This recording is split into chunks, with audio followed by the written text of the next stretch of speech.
নমস্কাৰ, মোৰ নাম শ্ৰী সদানন্দ হাজং। কলাগুৰু বিষ্ণুপ্ৰসাদ ৰাভাৰ এটি কবিতা আবৃত্তি কৰিব বিচাৰিছোঁ। কবিতাটিৰ শিৰোনাম হেৰো বিপ্লৱী বিদ্ৰোহী বীৰ। হেৰো বিপ্লৱী বিদ্ৰোহী বীৰ, তোল তোৰ অৱনত হীৰ।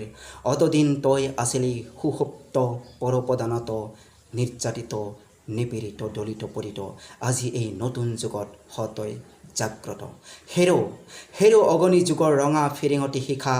জল জল উঠ উঠ আগবাঢ়ি ৰুদ্ৰ কপালৰ ৰক্তচন্দ্ৰ কলাৰেখা। তলিল তলিল সৌ কৰালি কালিৰ ভীম ভয়ংকৰ খৰ্গ। ভাং ভাং ভাং ভাং কাৰাৰ কপাত, শত অভিশাপপূৰ্ণ এই দুখময় দুৰ্গ। এই ৰাম নয়নাভিৰাম কৃষক জনসোঁতা, গোসানী লখিমী সীতা তোৰ অভিস্পিতা, তোৰ শকতিত সুৰক্ষিতা।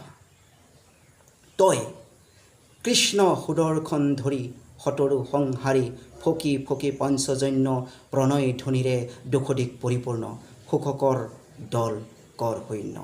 তই সব্যসাচী নৱ বৌ ৰচি, অৰ্জুনৰ বিজয়ী গাণ্ডিৱ বাহুৰ বলেৰে ল তলিল তলিল, নহবি নিৰ্জীৱ হৈ অগ্ৰসৰ। মধ্যম পাণ্ডৱ সমসংকোচিকৰ, আলীয় ভংগীত বহি এৰ তোৰ প্ৰলয়ংকৰ পাৰ। পুৰণি নৰকক্ষেত্ৰ কৰি চুৰ মাৰ, স্ৰজনৱ ধৰ্ম ক্ষেত্ৰ বকুত ধৰাৰ।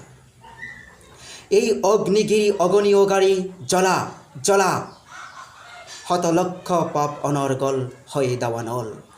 এই হিমগিৰি শৃংগ গগন চুম্বক উচ্চতা, এই প্ৰশান্তৰ গভীৰতা, অৰ্মিময় মহা বিশালতা।